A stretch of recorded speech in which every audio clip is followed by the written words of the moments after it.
Tom was always the smallest member of the Galactic Defense Force. Standing at just 4 feet tall, he belonged to the Manerians, a species known throughout the galaxy for their tiny stature. While his people were respected for their technological achievements, they were often dismissed when it came to combat roles. In the vast halls of the Galactic Defense Academy, Tom faced constant ridicule. The tall, muscular aliens from other worlds towered over him, their laughter echoing through the corridors whenever he struggled to reach the higher shelves in the armory or when his shorter legs couldn't keep pace during training exercises.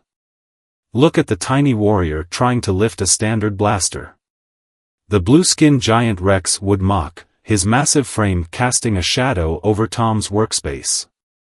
Maybe we should get him a toy weapon instead. Despite the taunts, Tom refused to give up. He studied harder than anyone else, learned to modify his equipment to suit his size, and developed unique fighting techniques that made use of his small frame. But no matter how well he performed in simulations, the commanding officers always passed him over for real combat missions. One day, while Tom was working on modifying his combat suit in the engineering bay, an alert blared through the station. A distress signal had been detected from a remote human outpost.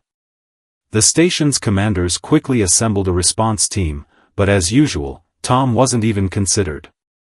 As he watched the team prep for departure, Tom noticed something in their mission briefing that others had missed.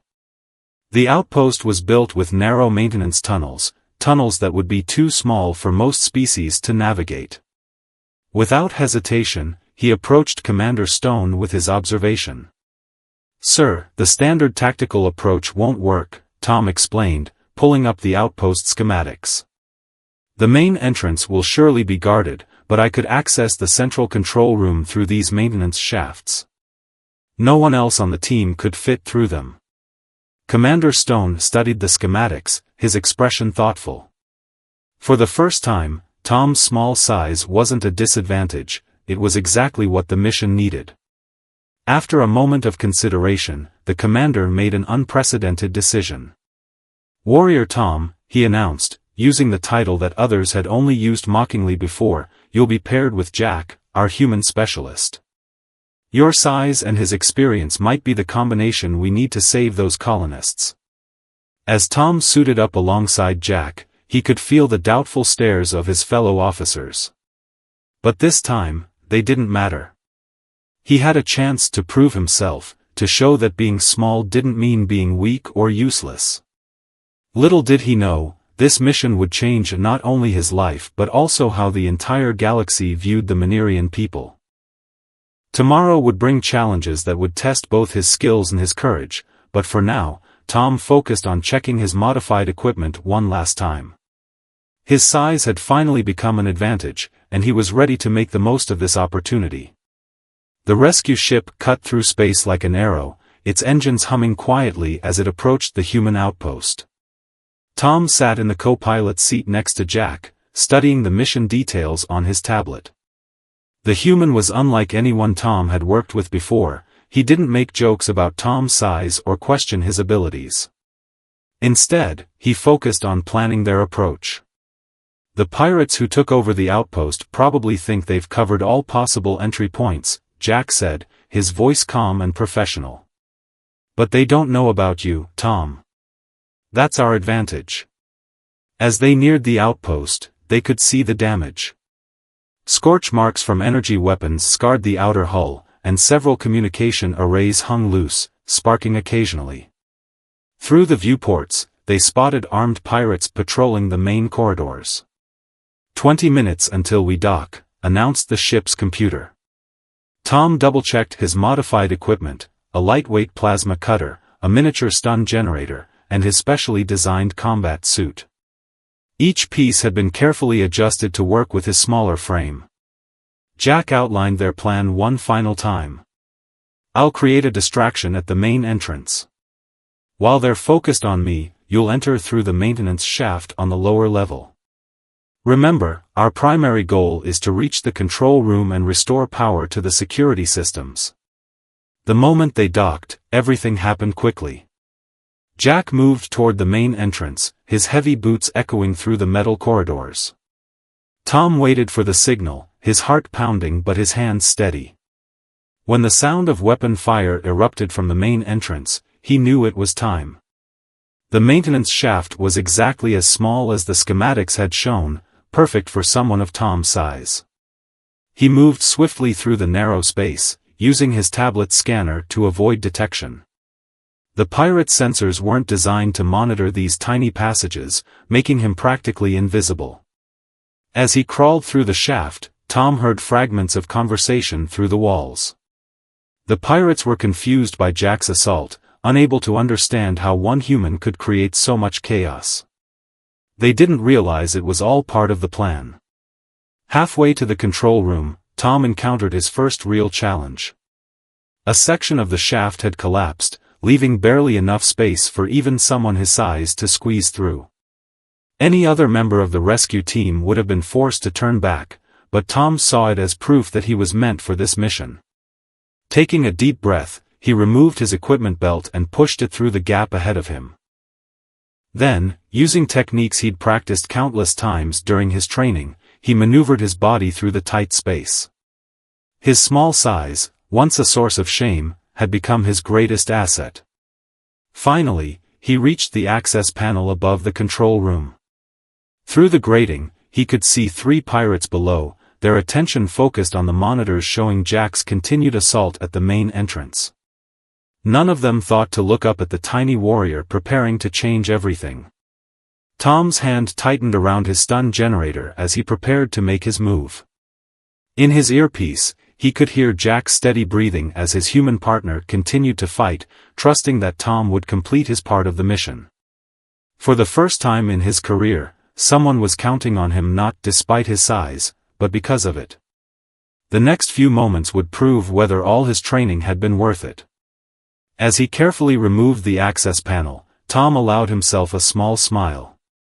He was about to show everyone that true strength comes in all sizes. Tom positioned himself directly above the 3 pirates in the control room. His modified stun generator felt heavy in his hands, not because of its weight, but because of what he was about to do.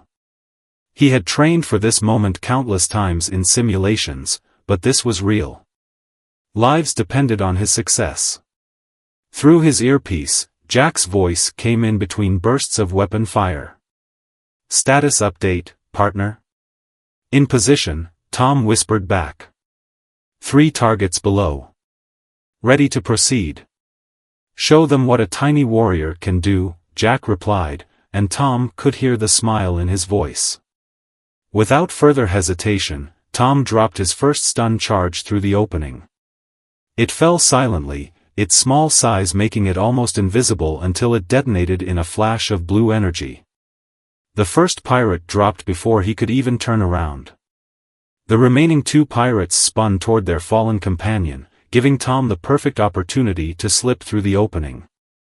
His small frame allowed him to land silently on a computer console, something no larger warrior could have managed. Before the pirates could locate the source of the attack, he launched 2 more precisely aimed stun charges. In less than 30 seconds, all 3 pirates lay unconscious on the floor. Tom quickly moved to the main control panel, his fingers flying over the keys as he began the process of restoring the outpost's security systems. "Control room secured," he reported to Jack. "Beginning system restart now." "Excellent work," Jack responded, though his words were followed by the sound of intense energy weapon fire. "But we might have a problem. Their leader just arrived with reinforcements. He's bigger than we expected." Tom's screens came to life, showing him the situation at the main entrance. His heart nearly stopped when he saw what Jack was facing. The pirate leader was a massive Cronin warrior, standing nearly 12 feet tall and wearing heavy battle armor. Jack had taken cover behind a damaged barricade, but it wouldn't hold for long against the Cronin's heavy weapons. "I need backup," Jack admitted. "But don't risk yourself, Tom. This guy could crush you with one step." Tom looked at his remaining equipment, then at the facility schematics on his screen. An idea began to form in his mind, one that would have been impossible for any warrior but him. "Hold on, partner," Tom said, gathering his gear. "Being small isn't always a disadvantage." He quickly located what he needed, a maintenance shaft that ran directly above the main entrance. As he crawled through the narrow space, he could hear the Kronan leader boasting below. "Come out, little human," the massive alien bellowed. "Face your death with honor."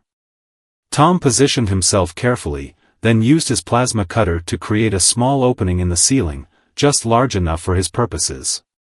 Below, he could see the Kronan's massive form, but more importantly, he could see a crucial weak point in the alien's battle armor, a small gap near the power supply that larger warriors wouldn't be able to reach. Using his smallest stun charge, modified specifically for precision work, Tom took careful aim. The charge was tiny enough to fit perfectly through the gap in the Kronan's armor, something that would have been impossible for a regular-sized weapon. The effect was instantaneous. The mighty Kronan leader froze mid-step, his systems overloaded by the precise strike to his armor's power core. The massive alien toppled forward like a fallen tree, causing the entire corridor to shake. The remaining pirates, seeing their invincible leader fall to an unseen attacker, began to retreat in panic. Jack emerged from his cover, picking off the stragglers with well-placed shots. "Now that," Jack called up to Tom's position, "is what I call using your size to your advantage." The next hour passed in a blur of activity. As Tom and Jack secured the unconscious pirates, rescue teams from the Galactic Defense Force arrived to help the trapped colonists. Medical teams rushed to treat the injured, while security teams swept the outpost for any remaining threats.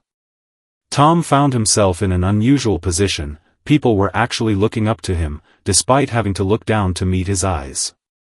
The colonists had watched through the security feeds as the tiny warrior and his human partner systematically took down the entire pirate crew. "I've never seen anything like it," one of the colonist leaders told Commander Stone, who had arrived with the backup teams. "The way he used those maintenance tunnels, how he adapted his weapons, it was brilliant." Commander Stone nodded, watching as Tom helped catalog the captured pirates' weapons. Sometimes the greatest strength comes in unexpected packages. The most surprising reaction came from Rex, the blue-skinned giant who had always been Tom's biggest critic. He approached awkwardly, having to bend almost double to speak to Tom face-to-face.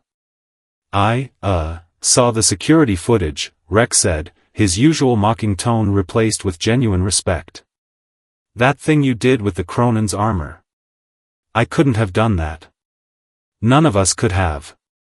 Tom was about to respond and an urgent call came through the command channel. Multiple pirate ships detected approaching the outpost, the sensor operator announced. "They must have called for backup before we took down their communications." Jack quickly joined Tom at the tactical display. "The outpost's defense systems are still rebooting," he reported. "We've got maybe 10 minutes before they arrive." Commander Stone turned to his tactical team. "Options?" The larger warriors began suggesting various defensive positions and evacuation plans, but Tom noticed something on the display that made his heart race. He enhanced the image, confirming his suspicion. "Sir," Tom spoke up, his voice steady despite the tension. "Those are Mark III Ravager ships. Old models, but dangerous. However, they have a critical weakness: their engine cooling systems are accessible through maintenance ports that are too small for most warriors to reach," Jack finished, a grin spreading across his face. "But perfect for someone of your size." Commander Stone studied the tactical display. "You're suggesting a spacewalk through those tiny maintenance ports? It's never been done." "Because no one else could fit," Tom explained. "But I can. If we can get close enough, I can disable their engines before they even know what hit them." The commander looked around the room. Many of the same warriors who had once mocked Tom's size were now nodding in agreement. They had seen what he could do inside the outpost, maybe his crazy plan could work in space too. We can modify a small transport pod to get him close, Jack suggested. I'll pilot. They'll be focused on our larger ships, won't even notice us approaching. Commander Stone made his decision quickly. Do it. But Tom. He paused, making sure he had the small warrior's full attention. This isn't about proving yourself anymore. You've already done that. This is about protecting these people. Are you sure about this? Tom looked around the room. He saw the colonists who were counting on him, the fellow warriors who now respected him, and his human partner who had believed in him from the start. His size had saved the day once, maybe it could do it again. Yes, sir, Tom replied. Sometimes the smallest warrior can make the biggest difference. As he and Jack rushed to prepare for their dangerous space mission, Tom could hear Rex organizing the defense teams. Anyone who makes a short joke about Warrior Tom answers to me, the blue giant announced, and Tom couldn't help but smile. The modified transport pod slipped through space like a ghost, its small size making it nearly invisible against the backdrop of larger battle cruisers. Inside, Tom checked his space suit one final time. Like all his equipment, it had been specially modified to fit his tiny frame. 5 minutes until we reached the first target, Jack reported from the pilot's seat. Through the viewport, they could see 3 Ravager ships approaching the outpost, their weapons already powering up. The Galactic Defense Force ships engaged the pirates, filling space with energy blasts and torpedo fire. The battle provided perfect cover for the small transport pod to approach unnoticed. Remember, Jack said as they neared the first Ravager ship, you'll have 15 minutes of air in that suit. Any longer and... I know, Tom replied, trying to keep his voice steady. 5 minutes per ship. Just like we planned. The transport pod matched speed with the first Ravager ship, positioning itself near the maintenance port. Tom took a deep breath and checked his tools one last time, a custom magnetic grip system, a miniature plasma cutter, and 3 specially designed engine disruptors. Ready for spacewalk, Tom announced. Jack's hand reached back, gripping Tom's much smaller one in a gesture of partnership. See you soon, tiny warrior. The airlock cycled, and Tom pushed off into space. His small size made him even harder to spot against the massive hull of the Ravager ship. Using his magnetic grips, he crawled toward the maintenance port, a small hatch that larger warriors would have dismissed as merely an access panel for repair droids. First ship's shields are focused forward, Jack reported through the comm, they have no idea you're there. Tom reached the port and activated his plasma cutter. The old Mark III Ravager security systems didn't even register the small breach he created, it was too tiny to trigger their alarms. Squeezing through the opening, Tom entered the ship's cooling system. The passage was cramped even for him, filled with pipes and conduits. But he had studied the schematics carefully. 3 key junctions had to be disrupted to disable the engine safely. First junction located, Tom whispered, placing his first disruptor. The device, small enough to fit in his palm, attached to the cooling pipe with a soft click. He moved quickly to the second junction, then the third, each time placing his tiny devices with precise care. As he planted the final disruptor, he opened the secure channel to the Defense Force ships. Disruptors planted. Ready for activation. Copy that, Commander Stone's voice came through clearly. Begin countdown. Tom pushed off from the final junction, heading back toward the maintenance port. Activating disruptors in 3, 2, 1. The effect was immediate. All 3 devices activated simultaneously, sending carefully calibrated pulses through the cooling system. The massive ship's engines began to sputter and die, their power levels dropping rapidly. First ship disabled, Jack reported excitedly. And they still don't know how. Moving to second target. Tom allowed himself a small smile as he exited through the maintenance port. 1 down, 2 to go. As he floated back to the transport pod, he could hear the confused chatter of the pirate crews on the open channels. What's happening to our engines? Run full diagnostics. Nothing on scanners, how are they doing this? The pirates never considered that their mighty ships could be brought down by someone small enough to slip through their maintenance ports. Their arrogance, their assumption that bigger meant better, had become their weakness. As the transport pod moved toward the second ship, Tom checked his suit's air supply. 10 minutes left, enough time to disable the remaining ships if he moved quickly. He thought of the colonists watching from the outpost, of his fellow warriors who had finally accepted him, of Jack who had believed in him from the start. Ready for second approach, he reported, his voice full of determination. Size didn't matter in the vacuum of space, only courage and skill counted here. The second Ravager ship loomed before them, its hull scarred from battle. Tom's suit sensors showed 8 minutes of air remaining as he prepared for his second space walk. This time, the pirates were more alert, their sensors sweeping space for threats. They're running enhanced scans, Jack warned. But they're still looking for large-scale attacks. Stay close to the hull, your size is still our best advantage. Tom launched himself toward the second ship, his heart pounding but his hands steady. As he reached the maintenance port, a nearby explosion rocked the ship. The Defense Force vessels were keeping the pirates distracted, but the battle was intensifying. Warning, his suit's computer announced. 7 minutes of air remaining. Tom worked faster this time, his small fingers flying over his plasma cutter controls. The maintenance port opened just wide enough for his tiny frame to slip through.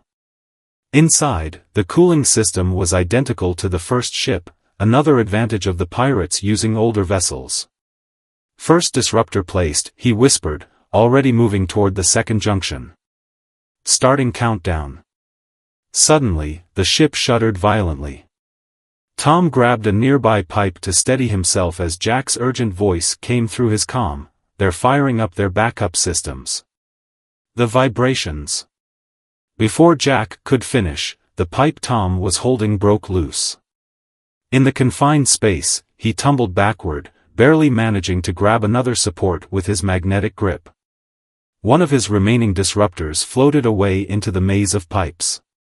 5 minutes of air remaining, his suit warned. Tom. Status report. Jack called out. Tom steadied himself, assessing the situation. He had lost one disruptor, but he still had one left. The original plan required 3 devices, but maybe. Adjusting plan, he reported. Going to overcharge the remaining disruptors to compensate. He placed his second device, then retrieved the first one he had planted. Working quickly, he modified both disruptors, increasing their power output beyond safe levels. It was risky, the devices might burn out too quickly, or worse, damage the cooling system too severely. 4 minutes of air remaining. Tom positioned the modified disruptors at the 2 most crucial junctions. If his calculations were correct, 2 overcharged devices could do the work of 3 standard ones. If he was wrong, the entire plan would fail. Activating now, he announced, triggering both devices simultaneously. For a moment, nothing happened. Then the ship's engines began to whine, their pitch rising rapidly as the cooling system failed. Warning alarms blared through the hull as the overcharged disruptors did their work. It's working! Jack shouted. The second ship is dropping out of the fight. But Tom, the third ship has noticed us. They're turning to attack. 3 minutes of air remaining. Tom rushed back toward the maintenance port, his lungs already starting to burn from his rapid breathing. As he emerged into space, he saw the third Ravager ship bearing down on their position, its weapons charging. We don't have time for another boarding, Jack said urgently. Their weapons will be in range in 30 seconds. Tom looked at the approaching ship, then at his remaining tools. A crazy idea formed in his mind. one last way his small size might save the day. "Jack," he said, his voice calm despite his racing heart, "I need you to get me as close to their forward sensor array as possible." "What? That's suicide. They'll spot us for sure." "No," Tom replied, checking his magnetic grips one last time. "They'll spot you. But they won't spot me. Remember, I'm too small to show up on their scans." 2 minutes of air remaining. The transport pod surged forward, dodging enemy fire as Jack piloted them toward the final ship. Tom prepared himself for what would either be his most brilliant move or his last mistake. "Whatever you're planning," Jack said, "make it quick. We're almost out of time." 1 minute and 30 seconds of air remaining, Tom's suit computer warned as he clung to the outside of the transport pod. The final Ravager ship filled their view, its weapons blazing as it tried to shoot them down. "Get me within 20 meters of their main sensor array," Tom instructed Jack. "Then pull back immediately." "Copy that, partner," Jack replied, his skilled piloting keeping them just ahead of the enemy fire. "But whatever you're planning better work fast." Tom gripped his last piece of equipment, his modified plasma cutter. He had cranked its power to maximum, far beyond safe levels. One shot, one chance to make this work. 1 minute of air remaining. The transport pod swooped toward the Ravager ship's bow. Tom could see the sensor array, a complex network of detection equipment that guided the ship's weapons. More importantly, he could see what larger warriors would have missed, a tiny gap in the armor plating, barely visible to the naked eye. "Now!" Tom shouted. As Jack brought them in close, Tom launched himself toward the enemy ship. His small frame made him almost impossible to spot against the vastness of space. The Ravager's weapons continued firing at the transport pod as Jack pulled away, completely ignoring the tiny warrior floating toward their sensors. 45 seconds of air remaining.